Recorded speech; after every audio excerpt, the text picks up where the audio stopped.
വികസനവുമായി ബന്ധപ്പെട്ട് കുടിയൊഴിപ്പിക്കപ്പെട്ട പുറമ്പോക്ക് നിവാസികൾക്ക് വള്ളിമാനൂരിൽ അനുവദിച്ച സ്ഥലം അളന്ന് കല്ലിട്ട് നൽകി. കൊല്ലം ചെങ്കോട്ട റെയിൽവേ വികസനവുമായി ബന്ധപ്പെട്ടാണ് പുറമ്പോക്ക് നിവാസികളായ 83 കുടുംബങ്ങളെ ഒഴിപ്പിക്കുന്നത്.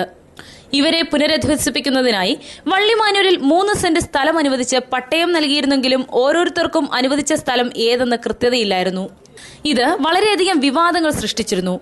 ഭൂമി അളന്ന് തിട്ടപ്പെടുത്തി നൽകേണ്ടിയിരുന്നത് താലൂക്ക് അധികൃതരായിരുന്നു. എന്നാൽ സർവേ നടപടികൾ സമയബന്ധിതമായി പൂർത്തിയാക്കാത്തതിനാൽ നഗരസഭാ അധികൃതരുടെ നേതൃത്വത്തിൽ തഹസിൽദാരെ ഉപരോധിക്കുന്ന ഘട്ടം വരെ എത്തി. തുടർന്ന് ചേർന്ന സർവകക്ഷി യോഗത്തിൽ യുദ്ധകാലാടിസ്ഥാനത്തിൽ സ്ഥലം അളന്ന് കല്ലിട്ട് നൽകുവാൻ തീരുമാനമെടുത്തിരുന്നു. വ്യാഴാഴ്ച രാവിലെ 10 മണി മുതൽ പത്തനാപുരം താലൂക്ക് ഡെപ്യൂട്ടി തഹസിൽദാർ മുട്ടറ ഗോപാലകൃഷ്ണന്റെ നേതൃത്വത്തിലുള്ള റവന്യൂ സംഘവും നഗരസഭാ അധികൃതരും സ്ഥലം അളന്ന് കല്ലിടുന്ന നടപടികൾ ആരംഭിച്ചു. അവിടെ സർവേയർമാർ വന്ന് ഇവിടെ ഭൂമി 3 സെന്റ് വെച്ച് അടയാളപ്പെടുത്തി കുറ്റി അടിച്ച് പോയിട്ടുള്ളതാണ്. അപ്പോൾ ഇന്നേ ദിവസം തന്നെ എല്ലാ ആൾക്കാരെയും വിളിച്ച് നമ്മൾ അവരവരുടെ ഭൂമി അവരവർക്ക് തന്നെ കൊടുത്തിട്ടുള്ളതാണ്, ഐഡന്റിഫൈ ചെയ്ത് അവർക്ക് കൊടുത്തിട്ടുള്ളതാണ്.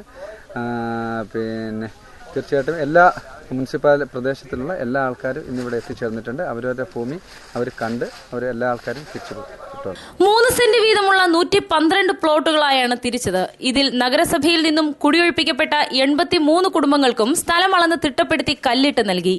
അവശേഷിച്ച 23 പ്ലോട്ടുകളിൽ 9 എണ്ണം അച്ചൻകോവിൽ ദേവസ്വം ഭൂമിയിൽ നിന്നും കുടിയൊഴിപ്പിക്കപ്പെട്ട 9 കുടുംബങ്ങൾക്ക് നൽകും.